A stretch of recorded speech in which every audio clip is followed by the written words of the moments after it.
तुर्की चीन उपरे एक्शन आरंभ। तुर्की आउ चीन जेतेबेले ऑपरेशन सिंदूर आरंभ होइतिला सेही समय पाकिस्तान सहित किए छिड़ा होइथिले। चीन तो कहि सारिथिला आयरन क्लैड फ्रेंड पाकिस्तान।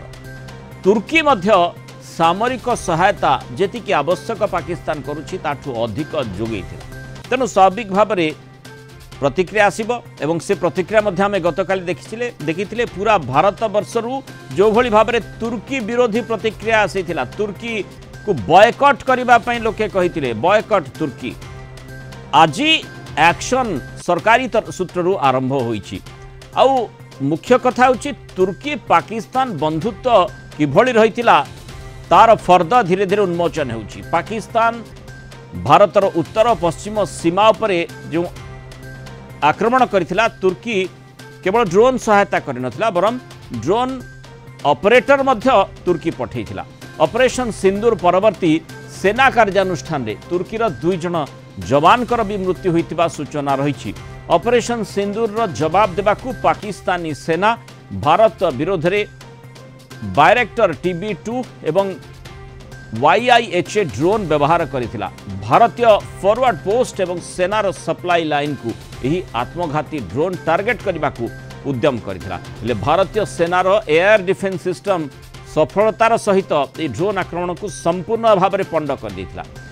गला किछि वर्ष है तुर्की और पाकिस्तान मध्य प्रतिरक्षा भागीदारी बढ़िबार लागिछि। तुर्की पाकिस्तान सेना को तालीम सह गुरुत्वपूर्ण सामरिक उपकरण भी प्रदान करुछि। भारत उपर होइतबा आक्रमण रे तुर्की ड्रोन व्यवहार नहीं भारतीय सेना प्रमाण दे सारिथिबा बेले एबे भारत रे बॉयकट तुर्की अभियान तेजिबार लागिछि। जेमति मु प्रथमरु कहूछि तुर्कीर प्रमुख खबर प्रसारणकारी संस्था TRT रो एक्स अकाउंट को भारत सरकार ब्लॉक करिछथि। किंतु केवल तुर्की नुहे जो आयरन क्लैड फ्रेंड चीन ड्रैगन किभली भाव में पाकिस्तान सहित छिड़ा होई रहिथिला ता मध्य आमे देखिछे। चीन सरकार द्वारा परिचालित ग्लोबल टाइम्स रो तेणु एक्स हैंडल को मध्य भारत बैन करिछि। भारत पाकिस्तान उत्तेजना बेले भारतीय सेना को नहीं ग्लोबल टाइम्स रे अनेक भ्रमात्मक तथ्य सब पोस्ट होइथिला। याकु भारत कड़ा आपत्ति उठेछि। कौनसी तथ्य प्रकाश पूर्वरु ताकु जांच और तथ्यर परीक्षा निरीक्षा निहाती करा जाय था जहां ग्लोबल टाइम्स करी नाही जोथि पई ताकु कहा जायछि जे तुमे परीक्षा निरीक्षा कलनी वर्तमान एक्शन भोग। ऑपरेशन सिंदूर समय पाकिस्तानी समर्थक भ्रमात्मक तथ्य सब देउथिले जहां ग्लोबल टाइम्स रो एक्स हैंडल रु शेयर करा जाउथिला। तेणु ये प्रोपागेंडा वारफेयर जो भली पाकिस्तान जारी रखिथिला ता भितरे निश्चय एमानकर गुरुत्वपूर्ण भूमिका रही तापर कड़ा प्रहार एठी करा जायछि। अधिक आलोचना करिबा अंतर्जातीय व्यापार विशेषज्ञ डॉक्टर निहारंजन दास जोड़ी। डॉक्टर दास स्वागत करिबा आलोचना को।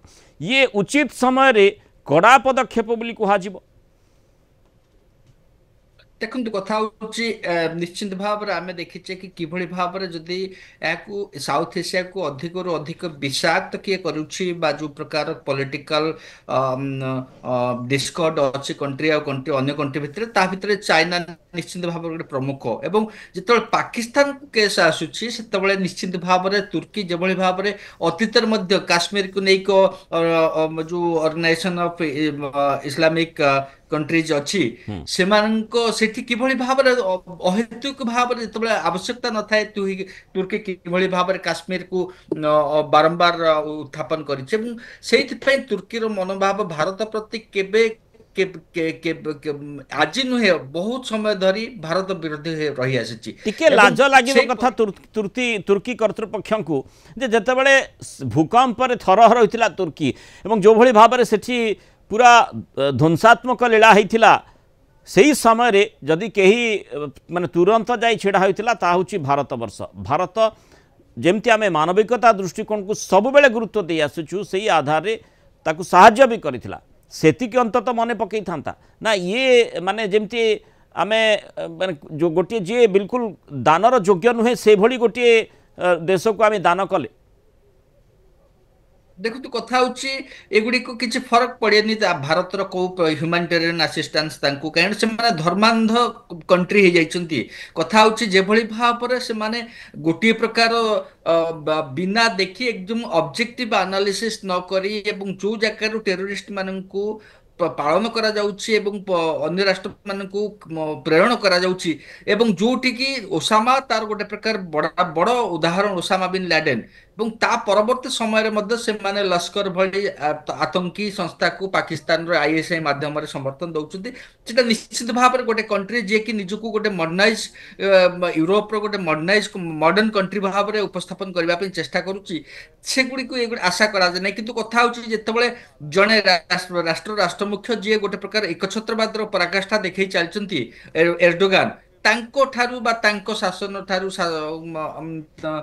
ତାଙ୍କ ସରକାର ଠାରୁ ଅଲଗା କିଛି ଆଶା କରାଯିବା ଉଚିତ ନୁହେଁ। ଦ୍ୱିତୀୟ କଥା ହଉଛି ଏପଟେ ଚାଇନା କଥା ଦେଖନ୍ତୁ, ଯିଏକି ବାରମ୍ବାର ଭାରତକୁ ଗୋଟେ ପ୍ରକାର ବାର୍ତ୍ତା ଦଉଥିଲା କି ଦୁଇ ରାଷ୍ଟ୍ର ପାକିସ୍ତାନ ଭାରତ ମଧ୍ୟରେ ଶାନ୍ତି ଭାବରେ ଶାନ୍ତିପୂର୍ଣ୍ଣ ଭାବରେ ସମାଧାନ କରାଯାଉ ଏବଂ ଯୁଦ୍ଧ ବା ଏସ୍କାଲେସନ କରା ନ ଯାଉ। ହୁଁ। ତାକୁ ଦେଖନ୍ତୁ ଏପଟରେ ଗୋଟେ ପ୍ରକାର କହି ଆଉ ଗୋଟେ ପ୍ରକାର ସେପଟରେ ପାକିସ୍ତାନର ଯୋଉ ନିଆଁରେ ଘିଅ ଢାଳିଲା ଭଳି କାର୍ଯ୍ୟ କରୁଥିଲା, ପାକିସ୍ତାନକୁ ସମର୍ଥନ କରି ପାକିସ୍ତାନକୁ ଅସ୍ତ୍ରଶସ୍ତ୍ର ଦେଇ, ଏବଂ ପାକିସ୍ତାନକୁ ଯେଭଳି ଭାବରେ ତାର ଗୋଟେ ପ୍ରକାର ଯୋଉ ପରୀକ୍ଷାଗାର କରିଛି, ତାର ଯୋଉ ଅସ୍ତ୍ରଶସ୍ତ୍ର ବନେଇଛି ପାକିସ୍ତାନ ଇଏ ଚାଇନା ଗତ 10 ବର୍ଷ ମଧ୍ୟରେ ହୁଁ। ପାକିସ୍ତାନକୁ ମତେ ଲାଗୁଛି ତାର ଗୋଟେ ପରୀକ୍ଷାଗାର ବନେଇଛି। ଏ ଜାଗାରେ ସେ କିଭଳି ଭାବରେ ସଷ୍ଟେନ କରୁଛି, କିଭଳି ଭାବରେ ଯୁଦ୍ଧରେ ତାର କେତେ ଷ୍ଟ୍ରେଂଥ ରହୁଛି, ସେଗୁଡାକ ଆମେ ଦେଖିବା ଯେମିତି ପାଇଁ ତାର ଡକ୍ଟର ଗୋଟିଏ ଦାସ ମାତ୍ର ଜାଣିଛେ ଯେ ଚୀନକୁ ଆମେ କେବେ ଏଇଥିପାଇଁ ବିଶ୍ୱାସ କରିନାହୁଁ, କାରଣ ଲଗାତାର ଭାବେ ଅରୁଣାଚଳ ପ୍ରଦେଶ କଥା ଦେଖନ୍ତୁ, ଅରୁଣାଚଳ ପ୍ରଦେଶରେ ବାରମ୍ବାର କେମିତି ଚୀନ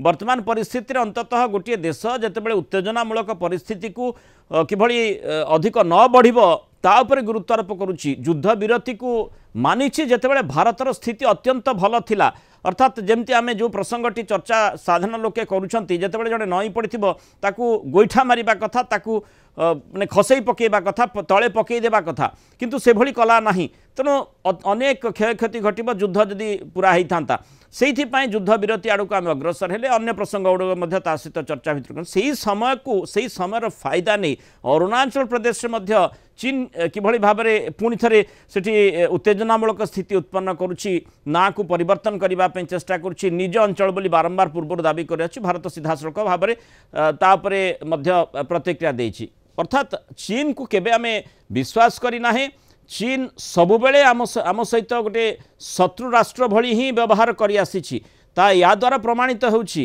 अर्थात जेतेबेले भी जोठी शीतल युद्धर आवश्यकता रही टिके चिंगारी लगेबार भड़कईबार आवश्यकता रही सेठी चीन पहुँची जाउछि जहाँ आमे देखिचे जे ग्लोबल टाइम्स जरिया पाकिस्तान भारतर जो उत्तेजनामूलक परिस्थिति उत्पन्न होता सेठी से भूमिकाटी चीन निर्वाह करते एक कथाटी आम जाचे किंतु सबुठु दुखर कथा होछि जे तुर्की भली गोटे राष्ट्र माने आमे जदि तुर्की कथा जमती आपन कहले धर्मांध जो राष्ट्रगुड़िक रही से भितर जदि आमे देखिबा ईरान जो वैदेशिक मंत्री जितेबाला भारत आसी भारत गस्तरे थे से समय हठात साउदी अरबर मंत्री आसी वैदेशिक मंत्री आसी पहुँची तेणु आमे ये जो प्रोपागेंडा वारफेयर पाकिस्तान चलैथिला ता पछरे प्रकृत में केउ माने रहिछन्ति केउ राष्ट्र सहयोगितार से प्रकार कार्यक्रम करथिला धीरे धीरे तार पर्दाफाश हे प्रथमे आमे देखुचे दुईटी देश कथा चर्चा भितर को आसुची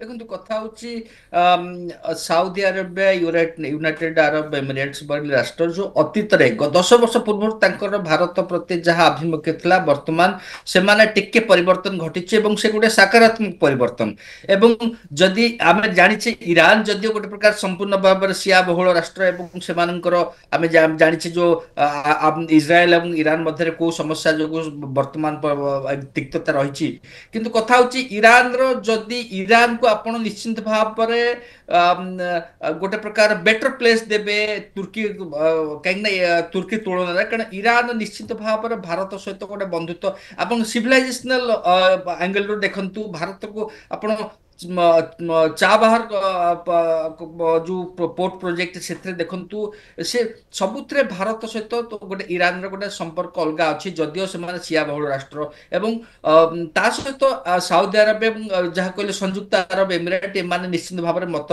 भिन्न होती निश्चित भाव ନିଜକୁ ଗୋଟେ ପ୍ରକାର ଯୋଉ ବାୟସ୍ଡ ଥିଲେ ସେମାନେ ପାକିସ୍ତାନ ଦୂରତ୍ୱ ଅବଲମ୍ବନ କରୁଛନ୍ତି। କିନ୍ତୁ ତୁର୍କୀ କଥା ଯାହା କହିଲେ ଏବଂ ଆପଣ ତା ପୂର୍ବରୁ ଚାଇନା କଥା ଯୋଉ କହିଲେ କି ଭାରତ କିଭଳି ଭାବରେ ତାଙ୍କୁ ଭରସା କରିପାରିବନି ଏବଂ ସେଇ ଉଦ୍ଦେଶ୍ୟରେ ମୁଁ ଜଷ୍ଟ ଗୋଟେ ଛୋଟିଆ କଥା କହୁଛି 2001ରେ ପାର୍ଲାମେଣ୍ଟ ଆଟାକ୍ ପରେ ଭାରତ ଯେଭଳି ଭାବରେ ଆମର ଆମର ଆର୍ମି ମୋବିଲାଇଜେସନ ବା ସୋଲଜର ମୋବିଲାଇଜେସନ କରାଯାଇଥିଲା ଇଷ୍ଟର୍ଣ୍ଣ ସେକ୍ଟରରୁ ୱେଷ୍ଟର୍ଣ୍ଣ ସେକ୍ଟରକୁ ଏଥରକ ସେଇଟା କରିବା ପାଇଁ ଭାରତ ନିଶ୍ଚିତ ଭାବରେ ଗୋଟେ ପ୍ରକାରର ତୟାର ନଥିଲା ବା ଭାରତ ସେଥିପାଇଁ ଆଗରୁ ବ୍ୟବସ୍ଥା କରିଥିଲା। କାରଣ ଚାଇନା ଯୋଉ ଆପଣ କହିଲେ କି ନଈ ପଡିଥିବ ଯେତେବେଳେ ଗୋଇଠା ମାରିବା କଥା କହିଲେ ଠିକ ସେଇ କଥା। କାରଣ ଆମେ ଓପନ ବର୍ଡର କରିକି ଇଷ୍ଟର୍ଣ୍ଣ ସେକ୍ଟରକୁ ଛାଡି ପାରିବା ନାହିଁ। ଅରୁଣାଚଳ ଯାହାର ଉଦାହରଣ ଆପଣ ଆଜି ଦେଖିଛେ କି ଯୋଉ ରିନେମିଂ କଥା କୁହାଯାଉଛି ସେଇଗୁଡାକ ବର୍ତ୍ତମାନ ଚୀନ ବର୍ତ୍ତମାନ ସେଇ ସୁଯୋଗରେ ଅଛି କି କେତେବେଳେ ଯଦି ୱେଷ୍ଟର୍ଣ୍ଣ ଫ୍ରଣ୍ଟରେ ଭାରତ ସହିତ ପାକିସ୍ତାନର ଯଦି ସିରିୟସ କନଫ୍ଲିକ୍ଟ ହବ ତାହେଲେ ସେ ଇଷ୍ଟର୍ଣ୍ଣ ସେକ୍ଟରରେ ଗୋଟେ ପ୍ରକାର ଅଘଟଣ ଘଟାଇବା ପାଇଁ ପଛେଇବ ନାହିଁ। ସେଇ ପରିପ୍ରେକ୍ଷୀରେ ଭାରତକୁ ବର୍ତ୍ତମାନ ନିଶ୍ଚିତ ଭାବରେ ବାଲାନ୍ସ କରିକି ନିଜର ମୋବିଲାଇଜେସନ ବା ନିଜର ଆଲର୍ଟନେସ୍ କୁ ରଖିବା ପାଇଁ ପଡିବ ଏବଂ ଏବଂ ଚାଇନା ଆଲର୍ଟନେସ୍ ରଖିବା ପାଇଁ ଯୋଉ ପକ୍ଷ गुड़िक जो राष्ट्र गुड़िक पाकिस्तान भली गोटे राष्ट्र जहाँ आम देखीचे लगातार भाव में भारतर परिवेश को अशांत करने चेष्टा करुच्ची, उत्तेजनामूलक परिस्थिति उत्पन्न करुच्ची, आतंकवादी को प्रोत्साहित करुच्ची। से समय ताकू जी समर्थन करुच्चंती जहाँ जरिया आम तार जो गणमाध्यम गुड़िक रही से गणमाध्यम सेठी अग्रणी भूमिका निर्वाह करुला से आम निहाती भाव में बैन कर आवश्यकता रही जो प्रारंभिक भाव में जो डिजिटल स्ट्राइक बोली आम ताकू अभिहित करिपारिबा ये यथार्थ आवश्यकता थिला एवं ताकू मध्य भारत पक्षरु करा जायछि। तुर्की एवं जो चीन रो जो प्रमुख जो गणमाध्यम संस्था रही एक्स हैंडल को से बैन कर दिया जायछि। बहुत धन्यवाद डॉक्टर निहारिणी दास आलोचना रही मतामत।